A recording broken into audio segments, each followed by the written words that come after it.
Hello everyone, start करते हैं हम आज के एपिसोड। आज के एपिसोड में हम पढ़ेंगे क्या, एक बहुत इंपॉर्टेंट चीज़ के बारे में जिसको मतलब हम नेग्लेक्ट ही करके चलते हैं। उसके बारे में हमने कभी अलग से आप लोगों ने नहीं पढ़ा होगा, ना ही कहीं आपको डिटेल मिलेगी इतनी ज़्यादा।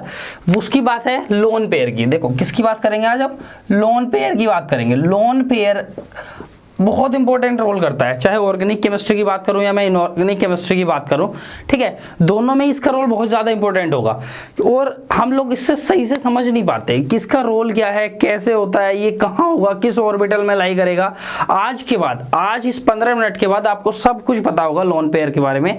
प्लस मैं ड्रैगो के बारे में भी इसमें ही बता दूंगा कि ड्रैगो कंपाउंड्स कैसे होते हैं, क्यों फॉर्म होते हैं, रीजन क्या होता है उनका। उसकी एप्लीकेशन किसी और एपिसोड में देखेंगे। और स्टार्ट करते हैं लोन पेयर को। देखो अगर मैं बात करूं इलेक्ट्रॉन पेयर के बारे में, किसके बारे में, इलेक्ट्रॉन पेयर के बारे में, तो इलेक्ट्रॉन पेयर मेरा कैसा हो सकता है, ये फ्लो चार्ट बहुत ज़्यादा इंपॉर्टेंट होगा, इसको देखते रहना, ठीक है।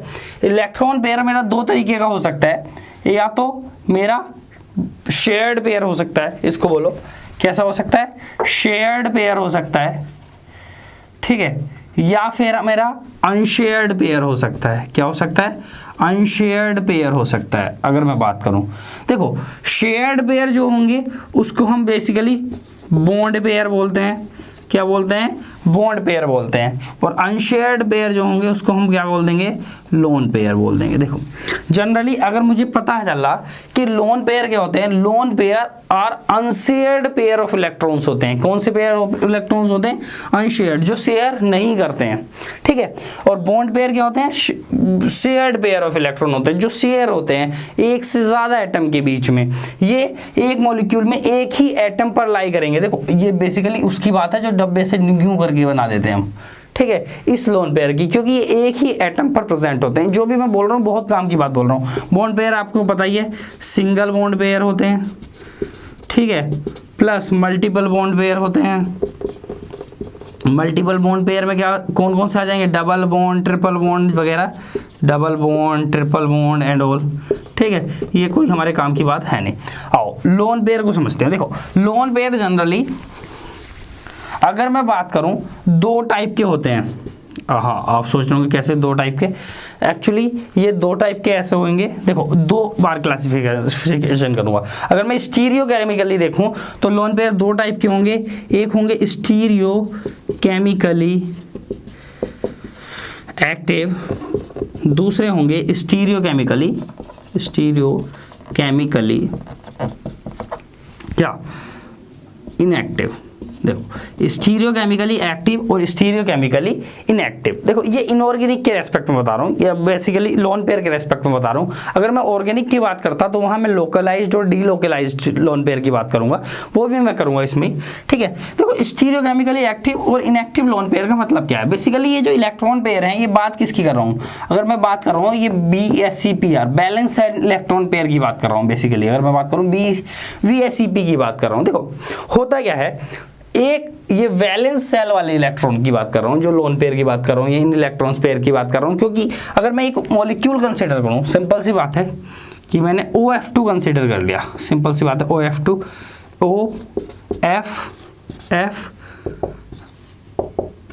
दिस, ठीक है। देखो ये जो इलेक्ट्रॉन है दो, ये यहाँ अगर मैं इनको ऐसे बताऊँ ओके, ये इलेक्ट्रॉन है, इनको डॉट से ही बताओ, दिस इन्होंने बॉन्ड फॉर्म कर लिया, ठीक है। देखो ये दो लोन पेयर हो गए किसके, ओके, ये इसका बॉन्ड पेयर हो गए, ये दो इलेक्ट्रॉन, और ये आठों के आठों इलेक्ट्रॉन क्या होंगे इसके, ये सॉरी 6 के 6 इलेक्ट्रॉन इसके क्या है, वैलेंस सेल इलेक्ट्रॉन पेयर है। कैसे इलेक्ट्रॉन पेयर है, वैलेंस सेल इलेक्ट्रॉन पेयर। इसमें इन दोनों को मैं लोन पेयर बोल दूंगा, इसको मैं क्या बोल दूंगा, जनरली बॉन्ड पेयर बोल दूंगा। क्या बोल दूंगा, बॉन्ड पेयर बोल दूंगा, ठीक है।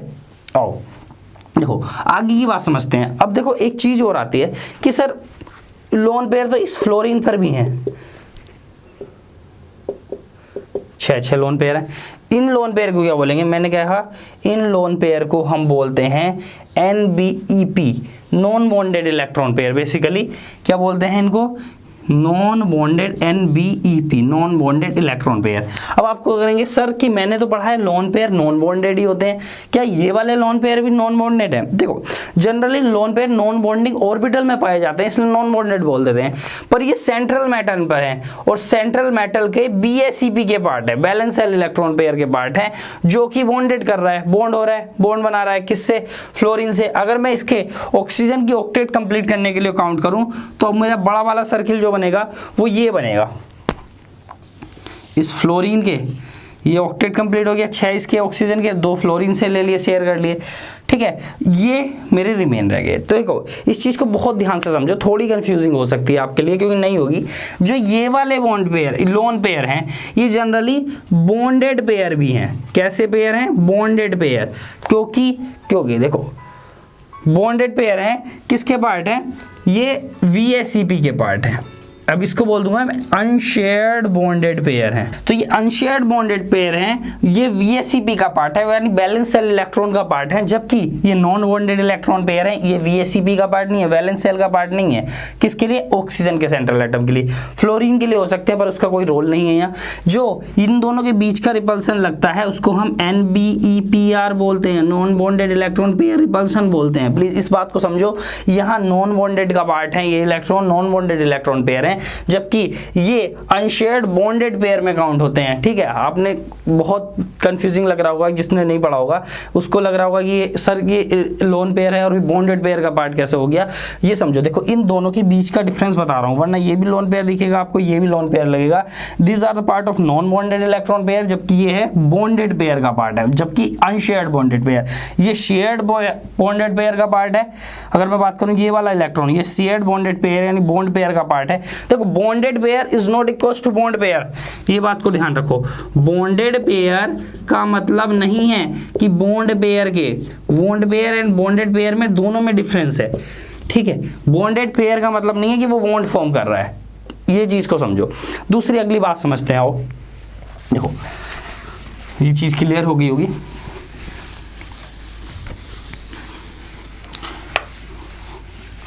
होता क्या है, अब ये स्टीरियोकेमिकली एक्टिव और इनएक्टिव का क्या रोल है इसको भी समझेंगे।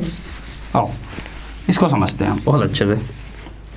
देखो हुआ क्या, अगर मैं बात करूं कोई किसी मेटल एटम पे लोन पेयर है, जैसे ये एक अमोनिया का एग्जांपल ले लिया, ठीक है, तो ये सिंगल एटम पे प्रेजेंट होते हैं। अगर मैं बात करूं जो शेयर्ड पेयर ऑफ इलेक्ट्रॉन है वो दो के बीच में शेयर है, दो के बीच में शेयर है, इन पर दो न्यूक्लियाई का अट्रैक्शन है, जबकि ये जो एक एटम पर, अगर मैं बोलूं किसी ए एटम पर लोन पेयर है, इसका सिंगल एटम पर अट्रैक्शन होता है, तो इस ये कहाँ रहना चाहेंगे?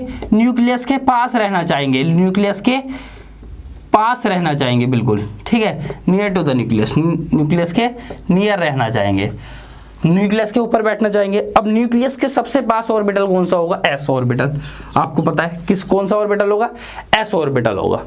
ठीक है, तो ये किस ऑर्बिटल में रहना चाहेंगे? मैक्सिमम टाइम एस ऑर्बिटल में रहना चाहेंगे। क्या हर बार ये एस ऑर्बिटल में रह पाते हैं? नहीं रह पाते। क्यों? कई और बहुत सारे रिपल्सन्स होते हैं, बहुत सारे रिपल्सन्स होते हैं, एक्चुअल में ये एस ऑर्बिटल में रहना चाहते हैं। तो क्या NH3 के केस में ये एस ऑर्बिटल में है क्या? जैसे दो एग्जाम्पल की कंसिडर करता हूं मैं यहाँ, आपको पता चल गया न्यूक्लियस के पास क्यों रहना चाहेंगे, क्योंकि भाई इनकी एक सिंगल एटम से अट्रैक्शन है इनका। देखो दो एग्जांपल लेता हूं, एक NH3 का और एक PH3 का, NH3 का एंड PH3 का एग्जांपल ले रहा हूं।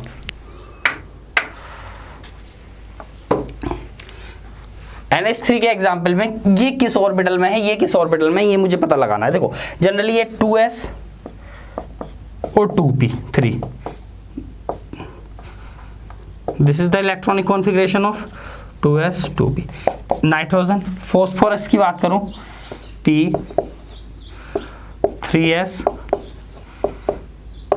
3p3, this is the electronic configuration of phosphorus, ये नाइट्रोजन की। ठीक है, देखो क्या ये s ऑर्बिटल में ही रहेगा? देखो जब भी NH3 बॉन्ड बनाने आएगा n से, तो ये जो होता है ये इसके पास d ऑर्बिटल नहीं है, n का साइज बहुत छोटा है, n का साइज बहुत छोटा है, तो क्या करेगा, p ऑर्बिटल बहुत ज्यादा रिपल्सन करने लगेंगे। p ऑर्बिटल में इलेक्ट्रॉन में होंगे तो p ऑर्बिटल बहुत ज्यादा रिपल्सन करने लगेंगे, बहुत ज्यादा, और जो अनस्टेबल करने लगेंगे तो इसको क्या करना पड़ेगा भाई, ये इनको मिक्सिंग करनी पड़ेगी। क्या करनी पड़ेगी?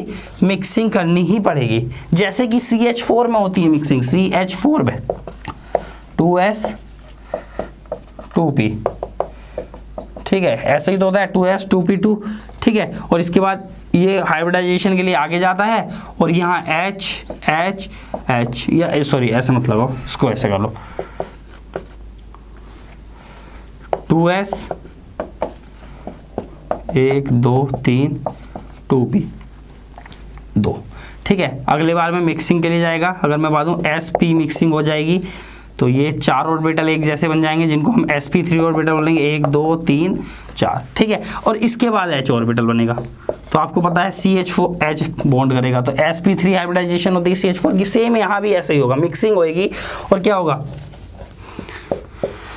sp3 ऑर्बिटल बन जाएंगे। और sp3 ऑर्बिटल में ये क्यों हो जाएगा, यहाँ मिक्सिंग क्यों होगी, p की वजह से भाई, p बहुत ज्यादा अनस्टेबल हो रहा था, p को चाहिए था कि वो मिक्सिंग करे s के साथ, इस लोन पेयर को नहीं चाहिए था, मैं बता दूं ये जो लोन पेयर था इसको नहीं चाहिए था कि मुझे मिक्सिंग करनी है। अब मेरा लोन पेयर जो होगा वो किस ऑर्बिटल में लाई करेगा, अगर मैं बात करूँ ये मिक्सिंग करके यहाँ एक ऑर्बिटल इसने घेर लिया, तो अब ये जो ऑर्बिटल में है ये sp3 ऑर्बिटल में है। किस ऑर्बिटल में ये वाला लोन पेयर, sp3 ऑर्बिटल में, ठीक है। देखो जो ऑर्बिटल मिक्सिंग करके हाइब्रिड ऑर्बिटल में चला जाता है, जो लोन पेयर मिक्सिंग कर कर हाइब्रिड ऑर्बिटल में चला जाएगा, वो मेरा कैसा लोन पेयर हो जाएगा, स्टीरियोकेमिकली एक्टिव लोन पेयर।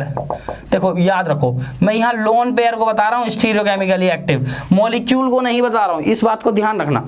और एस में पी वाले में देखते हैं, PS3 में, इसको ध्यान रखना, ये मैंने लोन पेयर की बात बताई है कि ये लोन पेयर स्टीरियोकेमिकली एक्टिव है, ठीक है। इस मॉलिक्यूल को देख लेंगे बाद में कैसी बात है, ठीक है। अब इसकी बात करते हैं, यहाँ क्या केस होता है, देखो यहाँ PH3 का केस है, PH3 का, तो PH3 में 3s3p इलेक्ट्रॉन है, इसका साइज बहुत बड़ा है, फॉस्फोरस का साइज अच्छा खासा लार्ज होता है, थर्ड पीरियड का बात होती है, तो ये जो p वाले हैं, मतलब p ऑर्बिटल के इलेक्ट्रॉन्स है, ये इतना रिपल्सन करेंगे तो साइज को मेरा मैनेज कर लेगा। यहाँ मुझे जरूरत नहीं हाइब्रिडाइजेशन को, p ऑर्बिटल को भी, ये इनको भी हाइब्रिडाइजेशन की जरूरत नहीं, इसको तो चाहिए ही नहीं क्योंकि ये तो s में ही रहना चाहेगा, न्यूक्लियस के पास रहना चाहेगा, ठीक है। तो जब मेरे ऑर्बिटल प्योर s में, तो यहाँ ये अनहाइब्रिड हो जाएगा, क्या हो जाएगा, अनहाइब्रिड हो जाएगा, ये हाइब्रिडाइजेशन करेगा ही नहीं, नो हाइब्रिडाइजेशन बोल दूं मैं, ठीक है। यहाँ कोई हाइब्रिडाइजेशन होगी नहीं, ठीक है। तो यहाँ जो मेरा लोन पेयर होगा वो प्योर s ऑर्बिटल में होगा, किस ऑर्बिटल में होगा, प्योर s ऑर्बिटल में। जब मेरा lone pair pure s orbital में हो, देखो प्योर s ऑर्बिटल कैसे होते हैं, स्फेरिकल, और स्फेरिकल में की कोई डायरेक्शन नहीं होती, नो डायरेक्शन, मतलब सब तरह से सेम होते हैं, तो ये ऑप्टिकली या बोलो सॉरी स्टीरियोकेमिकली इनएक्टिव हो जाएंगे। कैसे हो जाएंगे, स्टीरियोकेमिकली इनएक्टिव। अगर मैं बात करूं इसकी, तो ये स्टीरियोकेमिकली इनएक्टिव लोन पेयर होगा, बिल्कुल लिख लेना, देखो स्टीरियोकेमिकली इनएक्टिव लोन पेयर होगा, इस बात को आप समझो।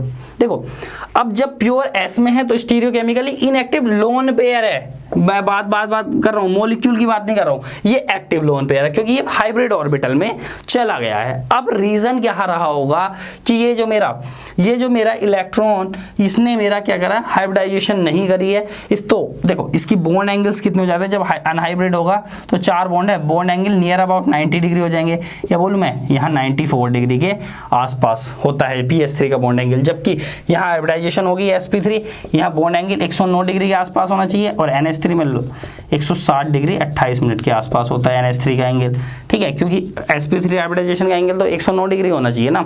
ये चीज़ समझो, लोन पेयर को और अच्छे से समझना है। देखो ये ड्रैगो की बात होगी, मैं ड्रैगो शायद अगले उसमें ले लूँ, अगले एपिसोड में, ये समझो ये ड्रैगो की बात होगी। या अगर एक छोटी सी बात करूँ, चलो इसको समझ ही लेते हैं यार, थोड़ा सा लेंदी हो जाएगा पर बीच में नहीं छोड़ना।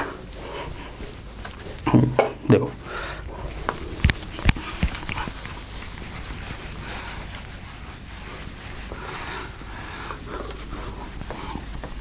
इसको समझो, इस बात को समझो कि जो मेरा NH3 का लोन पेयर था वो मेरा sp3 ऑर्बिटल में था, जो मेरा PS3 का लोन पेयर था वो प्योर s ऑर्बिटल में था, प्योर s ऑर्बिटल में।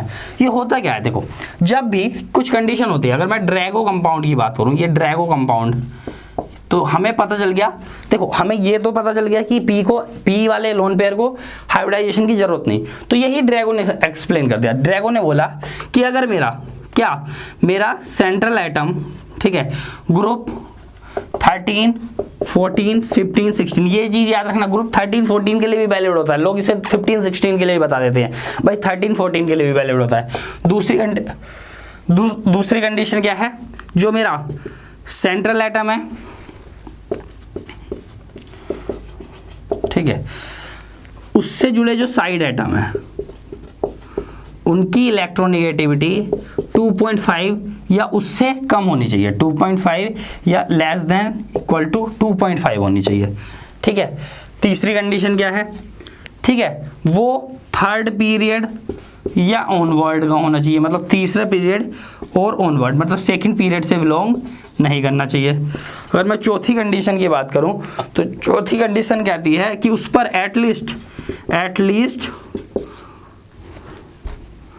वन लोन पेयर हो, एटलीस्ट वन लोन पेयर हो, किस पर, सेंट्रल एटम पर, और जो मेरा lone pair plus bond pair का सम बैठ रहा है दैट इज इक्वल्स टू 4 हो, तो वो कंपाउंडों को हाइब्रिडाइजेशन की जरूरत नहीं होती, वो अनहाइब्रिड कंपाउंड होते हैं और उनको हम क्या बोलते हैं, ड्रैगो कंपाउंड। जैसा कि ड्रैगो कंपाउंड, इसके मोस्ट कॉमन एग्जांपल ग्रुप 15 और ग्रुप 16 के लिख लेते हैं हम, ग्रुप 15 और ग्रुप 16 की, क्योंकि हमें इजीली मिल जाते हैं इसलिए।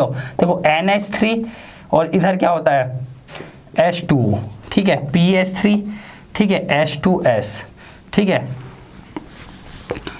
ASH3, इधर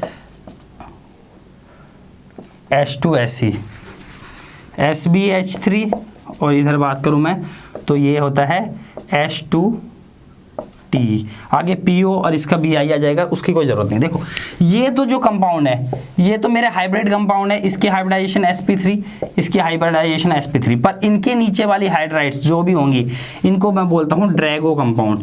ये अनहाइब्रिडाइज्ड कंपाउंड होते हैं ड्रैगो कंपाउंड, क्योंकि सारी कंडीशन फॉलो कर रहे हैं। जैसे PS3 को देख लेते हैं, एक लोन पेयर, बिल्कुल बहुत अच्छी बात है, सेंट्रल एटम ग्रुप 13, 14, 15 का है, 15 का है, साइड एटम की इलेक्ट्रोनेगेटिविटी 2.5 से कम है, बिल्कुल लेस देन इक्वल टू 2.5 है, बिल्कुल हाइड्रोजन की 2.1 है, ठीक है।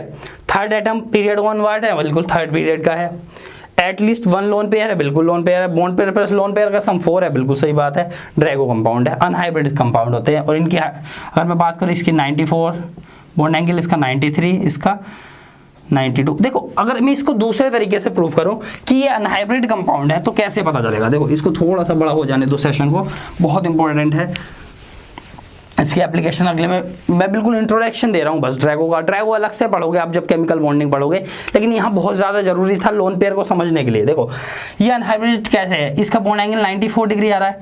अगर मैं बात करूँ इसके मैं एस करेक्टर निकालूं, परसेंटेज एक्स करेक्टर निकालूं, तो मेरे पास एक फॉर्मूला होता था ना, cos theta is equal to s upon s minus 1, पढ़ा होगा पीरियोडिक प्रॉपर्टीज में, नहीं पढ़ा तो दोबारा से पढ़ना। तो cos 94 degree is equal to s into s minus 1। अगर ये वैल्यूज निकालो और यहाँ एस की वैल्यू निकालो तो इट इज 0.06 या बोल में 6% आएगा। तो अगर मेरा पी और एच इन बॉन्ड का एंगल 94 डिग्री है और इनमें परसेंटेज एस करेक्टर 6% है, तो लोन पेयर में मेरे परसेंटेज एस करेक्टर कितने हो जाएंगे, दैट इज 94%। कोई ऐसी हाइब्रिडाइजेशन देखी है जिसमें 94% एस करेक्टर हो? कोई भी नहीं है। अगर मैं sp3 की बात करूं तो 33%, sp2 की बात करूं 25%, अगर मैं sp2 की बात करूं तो 33%, sp की बात करूं तो 50%, प्योर एस ऑर्बिटल 100%, तो और अप्रोक्सीमेटली प्योर एस की बात ही होगी ना 94%, तो अनहाइब्रिड कंपाउंड है। ये चीज़ मुझे बहुत अच्छे से पता चल गई। देखो आओ आते हैं, ये तो हो गया ड्रैगो कंपाउंड की बात। अब करते हैं स्टीरियोकेमिकली एक्टिव और इनएक्टिव होने की कहानी इसकी। क्या स्टीरियोकेमिकली इनएक्टिव है तो कैसे पता चला, आओ उसको देख लेते हैं। देखो जो N की बात करूं मैं, NH3 का लोन पेयर है, ये मेरा sp3 ऑर्बिटल में चला गया। देखो कहीं 2s ऑर्बिटल यहाँ होगा, ठीक है, 2p कहीं यहाँ होगा और sp3 कहीं इनके बीच में लाई कर रहा होगा। मेरा यहाँ होना चाहिए था लोन पेयर, पर जंप कर वो लोन पेयर मेरा यहाँ चला गया sp3 में। तो sp3 और 2p के एनर्जी गैप बहुत कम है। एनर्जी गैप जो है ये वेरी लेस है, वेरी लेस एनर्जी गैप है। जबकि अगर मैं बात करूँ ph3 में, कहीं 3s यहाँ था, इसमें लोन पेयर है, और 3p कहीं यहाँ होगा। ठीक है, ये एनर्जी गैप अगर मैं बात करूँ ये वेरी वेरी लार्ज है, वेरी लार्ज है। देखो तो यह 3s में है, तो ये stereo chemically inactive lone pair है। बार बार बोल रहा हूँ, मॉलिक्यूल की बात नहीं कर रहा मैं, ये लोन पेयर की प्रॉपर्टी की बात कर रहा हूँ। This is stereo chemically active lone pair, stereo chemically active lone pair. देखो ये एनर्जी गैप बहुत ज़्यादा बड़े हैं, तो इनमें ट्रांजिशंस मतलब ये लोन पेयर ऊपर तो जाएगा नहीं, तो ये तो अपनी इसी स्टेट में पड़ा रहेगा और stereo chemically inactive lone pair form करता रहेगा। आओ देखो आगे की बात करता हूँ। ये लोन पेयर sp3 और 2p का एनर्जी बहुत कम है, तो इसमें जंप करता रहेगा। एक्चुअल में होगा क्या कि जैसे ये NH3 हो गया,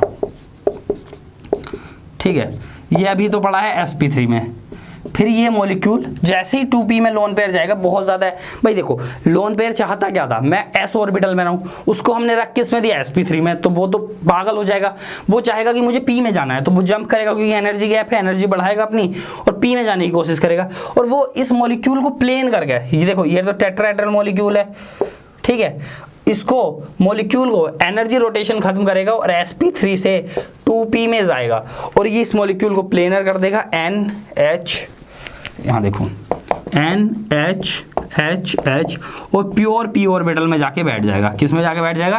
प्योर p में, यानी प्योर 2p में चला गया। फिर रिपल्सन होगा क्योंकि p ऑर्बिटल रिपल्सन करेंगे। भाई मुझे लोन पेयर नहीं चाहिए, मुझे तो किसके पास जाना है, मुझे किसके पास जाना है, मुझे जाना है s ऑर्बिटल के पास। देखो उसे जाना तो s के पास था, पर वो गलती में ज़्यादा ज़्यादा गुस्से में किस में चला गया? 2p में, और p में जाके और फिर रिपल्सन करेगा और फिर से वापस में किस में जा जाएगा? मेरा sp3 में। और ये लोन पेयर इस तरीके का ही ऐसा ही करता रहेगा और वापस किस तरीके से आएगा? देखो इस तरीके से, अब उल्टा होके वापस आएगा ये, ठीक है, H, ठीक है, ये रिवर्स हो जाएगी। तो इसको ये आपने अम्ब्रेला इन्वर्जन पढ़ा होगा, umbrella inversion of NH3 molecule, यही है umbrella inversion of NH3 molecule या ठीक है, इसी को। अब ये क्या होगा? देखो मॉलिक्यूल मेरा रिवर्स हो रहा है, ये बेसिकली रिटेंशन या इन्वर्जन ऑफ कॉन्फ़िगरेशन हो रही है। अगर मैं इसको समझूं तो बेसिकली ये रेसिमाइजेशन फॉर्म कर रहा है। अम्ब्रेला इन्वर्जन क्या फॉर्म कर रहा है? रेसिमाइजेशन। तो अगर मैं बात करूं NH3 मॉलिक्यूल की, तो NH3 मॉलिक्यूल मेरा ऑप्टिकली इनएक्टिव, क्योंकि रेसिमिक मिक्सचर क्या होते हैं? ऑप्टिकली इनएक्टिव मॉलिक्यूल हो गया। जबकि PH3 में ऐसा कुछ नहीं हो रहा होगा, PH3 में कोई ठीक है, कोई भी इन्वर्जन नहीं हो रहा, अम्ब्रेला इन्वर्जन, ठीक है। तो PH3 मॉलिक्यूल क्या होगा मेरा? मॉलिक्यूल, अब देखो मैं किसकी बात कर रहा हूँ? ऑप्टिकली एक्टिव मॉलिक्यूल होगा। लोन पेयर की बात नहीं कर रहा, मैं मॉलिक्यूल्स की बात कर रहा हूँ। ऑप्टिकली इनएक्टिव मॉलिक्यूल होगा, ये चीज़ समझो। ये लोन पेयर की बेस पर ही अम्ब्रेला इन्वर्जन हो रहा है, ठीक है। इसी को हम वॉल्डन इन्वर्जन भी बोलते हैं, मैं बता दूं, वॉल्डन इन्वर्जन भी इसी का नाम है। आओ अब देखो, ये तो मेरा इनऑर्गेनिक कहानी पढ़ ली, ठीक है। देखो कमेंट, हाँ एक चीज़ और, कमेंट में बता दो भाई कि क्या क्या टॉपिक चाहिए। आप लोग बोलते हैं कि क्वांटम, सर क्वांटम, आपको पता है क्वांटम कितना बड़ा टॉपिक है, उसमें क्या पढ़ाऊँ मैं? आपको जो बताओ जिसमें डाउट हो मेन वो पढ़ा दूंगा मैं। Thank you so much.